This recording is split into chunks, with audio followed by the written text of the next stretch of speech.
9:48 de la mañana, está con nosotros Antonio Alonso Marcos, profesor y experto en Relaciones Internacionales de la Universidad de Juan Pablo. Antonio, muy buenos días.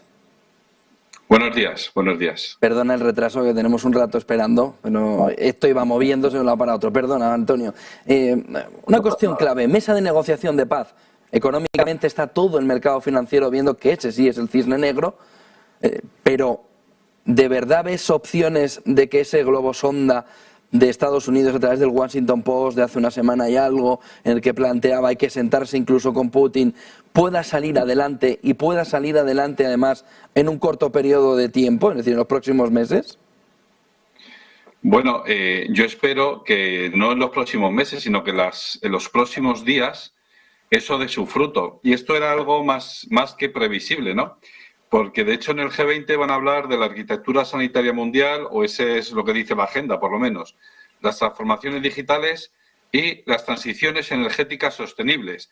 Y digo que era previsible precisamente por esto último, porque el invierno llega y entonces todo el mundo sabía, todo el mundo daba por descontado que el general invierno es un aliado de Rusia de siempre, de toda la vida, desde hace muchísimos siglos, ¿no?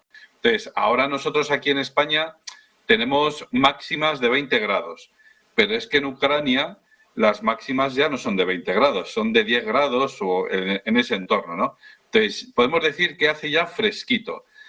Claro, a todos ahora les están entrando las prisas para negociar. ¿Por qué? Porque todavía no estamos en invierno. El invierno llega dentro de 40 días, ¿no?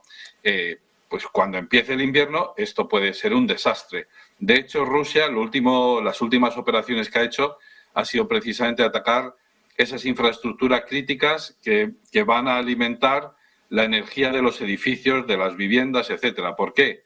Pues no para evitar que la gente tenga luz en sus casas, sino para evitar que tengan calor. ¿Por qué? Porque el objetivo de Putin, pienso yo desde el principio, es presionar a la población civil para que la población civil presione a sus gobernantes. Y parece ser que, bueno, pues esa es una baza que jugó al inicio de la invasión y ahora pues parece que la está volviendo a jugar y parece que le va a dar fruto, ¿no? Parece que va a ser, digamos, coherente con toda la estrategia que viene llevando desde febrero, pero ahora, digamos, con mayor razón. Porque hay que recordar que febrero es el final del invierno y el comienzo de la primavera era inmediato, era inminente, quedaba un mes para el inicio de la primavera. Y entonces ahora, en estos momentos que el invierno está delante de nosotros, pues es más probable que esa estrategia del frío dé fruto. Ojalá que en fin, que se animen los líderes mundiales a dialogar sobre esto y que todos pongan sobre la mesa el tema del diálogo y de la negociación, pero la verdad es que hemos empezado con mal pie en el G20, porque Pedro Sánchez, ya digo, los tres temas de la agenda no era la guerra de Ucrania y la guerra de Ucrania, sino que era la arquitectura sanitaria mundial, las transformaciones digitales y las transiciones energéticas sostenibles. Y, sin embargo, gran parte de la intervención de Pedro Sánchez ha versado sobre la guerra de Ucrania. Al final, la guerra de Ucrania está trastocando toda la arquitectura internacional de negociación, de foros de encuentro, foros de diálogo. Yo tuve la ocasión de estar recientemente en un encuentro de primer nivel, pues eso, viendo cómo se pegaban, entre comillas, los diplomáticos, ¿no? Entonces, era una conferencia de alto nivel sobre terrorismo y en vez de ir todos a una a luchar contra el terrorismo, empezaron a aparecer las fisuras de manera evidente. Hombre, de las 100 intervenciones que hicimos en todos esos 2 días, pues solo 4 fueron las más discordantes, ¿de acuerdo? Pero eran 4, pues muy interesantes, ¿no? Por ejemplo, Irán, Estados Unidos, Reino Unido, Rusia, Australia y Ucrania. Claro, entonces ellos a la hora de hablar, pues hablaron de su tema y su tema es Ucrania. Sea el tema del que sea que se esté hablando, sea sobre comercio, sea sobre turismo, sea sobre cualquier cosa que se esté hablando en ese momento en una reunión internacional, siempre sale a relucir la guerra de Ucrania. Crisis energética, crisis alimentaria, todo, porque al final esta guerra trastoca todo. No por el hecho de luchar, permítanme la expresión, por un pedazo de tierra en concreto, sino por el tema de que está trastocando las relaciones entre grandes personajes, grandes actores de las relaciones internacionales como son China, Estados Unidos, Rusia y la Unión Europea. Yo no hago más que preguntarme cómo será el día de mañana, el día después de cuando Putin diga, bueno, esto, venga, va, ya se ha acabado, ya nos vamos a casa y tal. El día de mañana vaya usted a saber cómo va a ser, pero desde luego Rusia se va a replantear muy mucho las relaciones con la Unión Europea. Es inevitable, porque el rastro de declaraciones que se están haciendo, es decir, todo el rosario de declaraciones que se están haciendo desde la Unión Europea, no solo desde Bruselas, sino también desde las capitales, es decir, nuestro presidente de gobierno, nuestros ministros, etcétera, bueno, contra Rusia.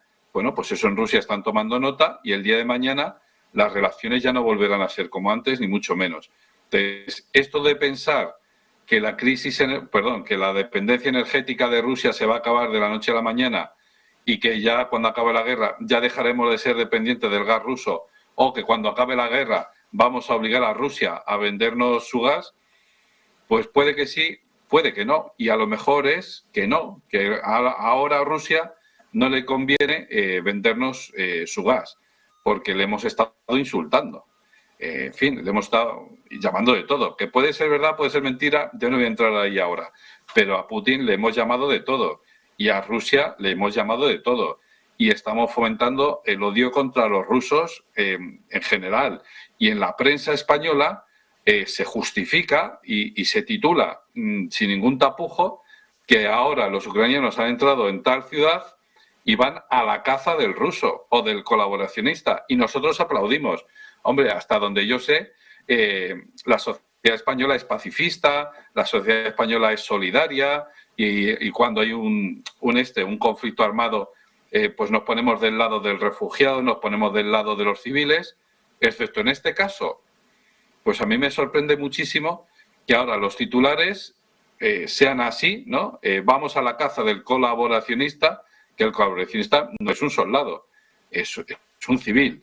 Y aplaudimos esas imágenes en las que salen gente atada a un poste simplemente porque tiene una cartilla militar en la que pone nacionalidad ruso, de cuando era la Unión Soviética. Bueno, atado a un poste y, claro, recibiendo palizas, insultos, salivazos, etcétera, y con unas temperaturas, pues ya digo, bastante bajas, etcétera, ¿no? Bueno, pues, en fin, esta guerra de Ucrania está trastocando todo. También está trastocando, por cierto, las relaciones en el G20. Ya digo, aunque no es una reunión dedicada en exclusiva a hablar de la guerra de Ucrania, aunque sea una reunión dedicada a hablar del tema sanitario, energético, etcétera, pues en fin, al final este tema no es que acabe saliendo, sino que depende del escenario en el que estemos, pues acaba tomando más protagonismo. Ayer o antes de ayer, en la Asamblea ayer fue, en la Asamblea la Asamblea General de Naciones Unidas se aprobó una resolución para forzar a Rusia a pagar reparaciones de guerra contra Ucrania. Y es verdad que fue aprobada, pero los números ahí son muy importantes, porque fue 90 contra 70. 90 dijeron que sí, 70, así grosso modo, 70 dijeron que no. Cuando, claro, el total son casi 200 y la inmensa, pues hay un hueco bastante grande en el cual muchos se abstuvieron. Pero esto es muy elocuente, porque es verdad que muchos países votaron a favor de que Rusia pagara reparaciones de guerra y pagara la reconstrucción de Ucrania y todas estas cosas, pero claro, ya se va percibiendo una fisura bastante grande en el ámbito del apoyo incondicional a Estados Unidos y lo que pida. Bueno, pues esa unión sin fisuras pues ya no es tan fuerte, ¿no? Entonces, ya digo, el G20 es una oportunidad en la que vamos a ver cómo la guerra de Ucrania ha teñido y ha trastocado todo, y vamos a ver un poco cómo es ese juego, ese baile de alianzas. Es verdad que en esta cumbre parece ser que los organizadores, el país organizador, pero también India y China, pues pretenden ponerse de perfil y pretenden, pues bueno, pues no apoyar demasiado elocuentemente a Rusia, con demasiado descaro a Rusia. Esto es verdad. Pero también es verdad que, ya digo, se ponen de perfil, es decir, no apoyan en absoluto, digamos, con una actitud servil a lo que te diga Occidente o lo que diga Estados Unidos, ¿no? Y esto también es significativo porque da a entender que ya no estamos en el mundo de hace 20 años, en el mundo, pues eso, en el que el presidente George W. Bush lanzó su lucha contra el terrorismo, su guerra contra el terrorismo, y todos los países del mundo tenían que estar a favor y estar, vamos, plegados a la voluntad de Estados Unidos. Ese tiempo ya pasó, ¿vale? Entonces, eso a mí me parece mucho más que evidente y ahora se está empezando a escenificar, ¿no? Ahora ya llevamos unos años en los que eso ya se está empezando a escenificar. Y eso será así, y nadie levantará una voz más alta que la otra hasta que le toquen los intereses nacionales de X país, ¿no? Entonces, si a la India, Estados Unidos le toca sus intereses nacionales, pues simplemente o no le hará caso, sin muchas alaracas, pero no le hará caso, ¿no? Entonces, no se puede comprar gas ruso. Y la India dice, bueno, o sí, porque esas son sanciones que habéis impuesto vosotros. Y hay que tener mucho cuidado con esto, precisamente, la cuestión de las sanciones unilaterales, que denuncia China también, aparte de Rusia, y ahora también Irán, ¿no? Entonces, bueno, pues cuidado con esas sanciones unilaterales, porque puede, como es lógico, puede haber reciprocidad. Y ayer, por ejemplo, Rusia prohibió la entrada en Rusia a Jim Carrey, ¿no? Porque vetó a ciertas figuras canadienses, ¿no? Pues políticos, parlamentarios, pero también figuras del mundo del espectáculo. Entonces le prohibieron la entrada a Jim Carrey en Rusia. Bueno, algo que puede parecer anecdótico, pero que es muy elocuente, porque ya no es el mundo unipolar gestionado por Estados Unidos, sino que, como se verá en la cumbre del G20, bueno, cuidado, aquí ya hay otras voces y necesitamos ser escuchados, porque ya somos 8.000 millones de personas en el planeta. Y es que, claro, Estados Unidos más Europa, como mucho llegamos a 1.000 en total.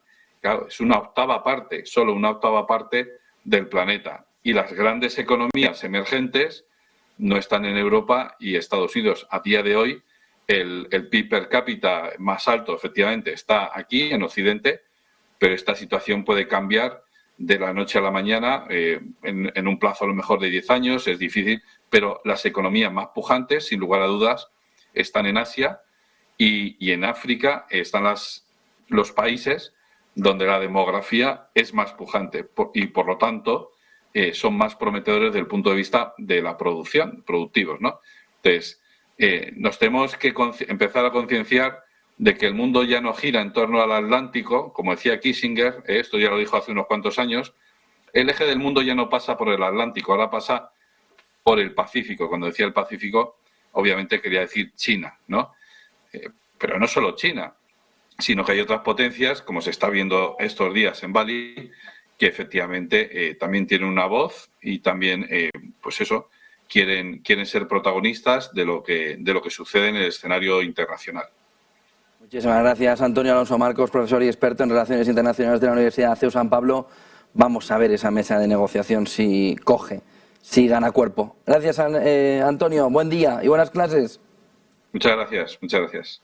Ojo a lo que está sucediendo o que está apuntando el Banco Mundial.